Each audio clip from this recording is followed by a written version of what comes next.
Hi guys and welcome back to the channel. First of all thank you so much. पिछली दोनों videos पर काफ़ी ठीक response आ गया है। आप निमोनिक्स को पसंद कर रहे हो तो please continue that love to this third video as well. इसको भी लाइक ज़रूर करना है वीडियो को, और चैनल को सब्सक्राइब भी कर देना। अगर आप कर देते हो तो थैंक यू सो मच। अब हम क्या करने वाले हैं, आज है निमोनिक नंबर 3 का डे, यानी कि आज है हमारा डे 3। और हम निमोनिक नंबर भी कौन सा करेंगे, 3। बिना किसी ज़्यादा बातचीत के हम सीधा क्वेश्चन पे जंप करते हैं। क्वेश्चन बहुत इंपॉर्टेंट है। इंपॉर्टेंट कैसे है, 2 बार एग्ज़ाम में आया हुआ है। मई 14 में 3 मार्क्स का, नवंबर 17 में 4 मार्क्स का। क्वेश्चन क्या है, व्हाट आर द एरियाज़, कौन से ऐसे एरियाज़ हैं जो स्कोप ऑफ पीयर रिव्यू से एक्सक्लूड हो जाते हैं। ध्यान रखना, एग्ज़ाम में हशन रश में जब हम पढ़ते हैं तो हम स्कोप ऑफ पीयर रिव्यू समझ के स्कोप ऑफ पीयर रिव्यू ही बताने लग जाते हैं। स्कोप ऑफ पीयर रिव्यू से कौन सी चीज़ें एक्सक्लूड हो रही हैं, कौन से ऐसे एरियाज़ हैं जो स्कोप ऑफ पीयर रिव्यू में नहीं आते, हमें वो बताने हैं। और यही इसमें पूछा हुआ है, areas not to be examine in peer review. आपको एक्सक्लूडेड एरियाज़ ऑफ जो पीयर रिव्यू के स्कोप में नहीं आते, एक्सक्लूडेड एरियाज़ हैं वो बताने हैं। और आपको जान के खुशी होगी, इसका निमोनिक भी है एक्सक्लूडेड। इसका निमोनिक भी है एक्सक्लूडेड। अब ये एक्सक्लूडेड कैसे है देख लेते हैं एक बार, एक एक वर्ड को पकड़ के चलते हैं। सबसे पहले आता है हमारा ई। ई से क्या होता है, ई से होती हैं एंगेजमेंट्स। एंगेजमेंट्स बोले तो एक सबसे पहला पॉइंट ही हमारा एंगेजमेंट्स कौन सी वाली, मैनेजमेंट कंसल्टेंसी।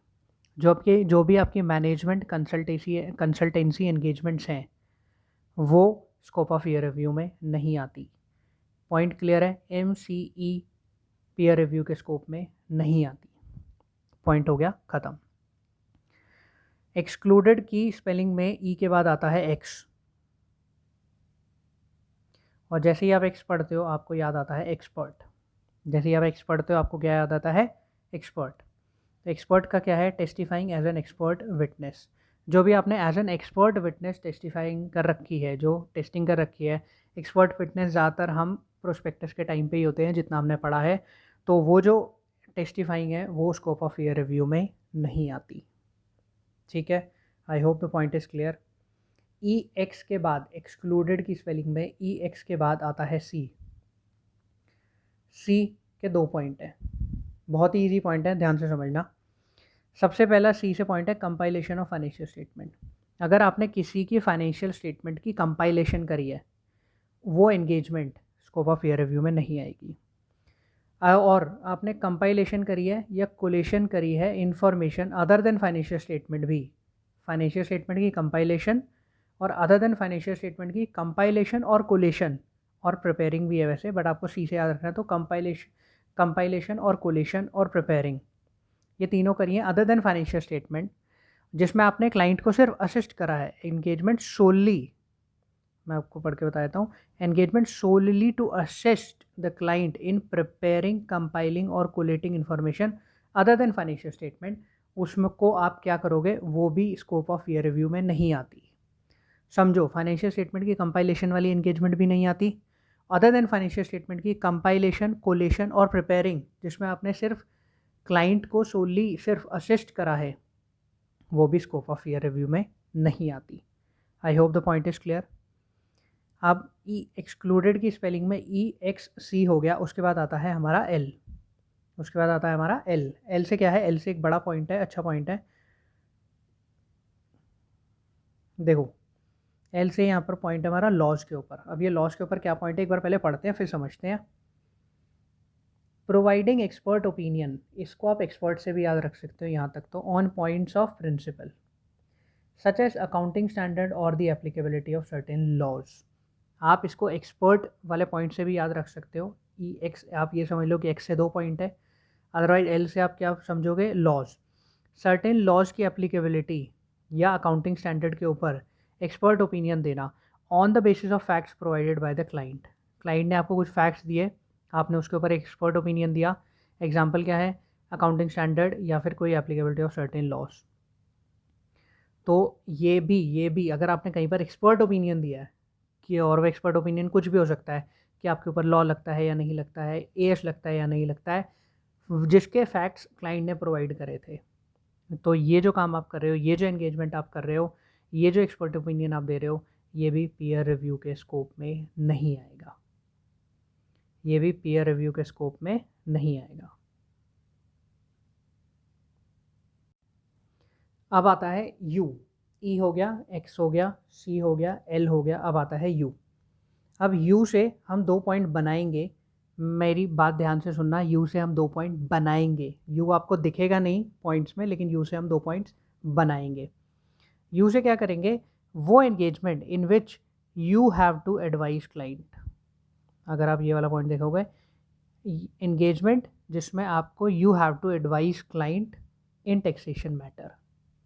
आपको क्या करना है, आपने अगर उस एंगेजमेंट में जहाँ पर कि टैक्सेशन मैटर में या तो टैक्स रिटर्न बनाई है, प्रिपेयर टैक्स रिटर्न करा है, या फिर आपने क्लाइंट्स को एडवाइस करा है, जहाँ पर क्लाइंट बोलता है you have to prepare tax return और you have to advise client in taxation matter, तो वहाँ पर क्या होगा, ये वाली engagement scope of year review से बाहर हो जाती है। तो टैक्स से एक पॉइंट, ये टैक्स में आपको उसने बोला कि you have to advise me और you have to prepare the tax return, तो then only you have to represent me before various authorities. I hope आपको समझ आया होगा पॉइंट। यू आपको कहीं दिखेगा नहीं, यू से हमने 2 पॉइंट बनाए हैं, जहाँ पर क्लाइंट बोलता है आपको कि you have to prepare the tax return और you have to advise me in taxation matter, and when you have advised me you have to represent me before various authorities. ये 2 पॉइंट आपको you से याद रखने हैं। You से 2 point याद रखने हैं। अगर नहीं समझ आता, वीडियो एक बार दोबारा देख लेना, आप एक सेल्फ रीड लगाओगे तो और अच्छे से आपका हो जाएगा। अभी क्वेश्चन ख़त्म नहीं हुआ है। एक्सक्लूडेड की स्पेलिंग में हम यू तक पहुंच गए हैं, उसके बाद बचता है हमारा DED। इसको हटा देता हूँ। उसके बाद बच गया हमारा DED, ये बच गया हमारा एक्सक्लूडेड में। इसमें ई कुछ नहीं है, जो बच गया वो DD है, और DD हमारा एक पॉइंट है। अगर आप देखोगे तो एंगेजमेंट फॉर ड्यू डिलिजेंस। ठीक है, आई होप आपको समझ आई होगी ये मेरी पूरी थ्योरी कि एक्सक्लूडेड कैसे बनाने मोनिक। ई से अच्छा पॉइंट है, एक्स से अच्छा पॉइंट है, सी से हमारे 2 पॉइंट है, एल से भी हमारा पॉइंट है। अब वो एल वाला पॉइंट आप एक्सपर्ट ओपिनियन से भी कर सकते हो, अदरवाइज एल लॉस से भी कर सकते हो। यू से हमने 2 पॉइंट्स बनाए हैं, जिसमें क्लाइंट आपको बोलता है you have to prepare the tax return और you have to advise me in taxation matter, and when you have advise me you have to represent me before various authorities.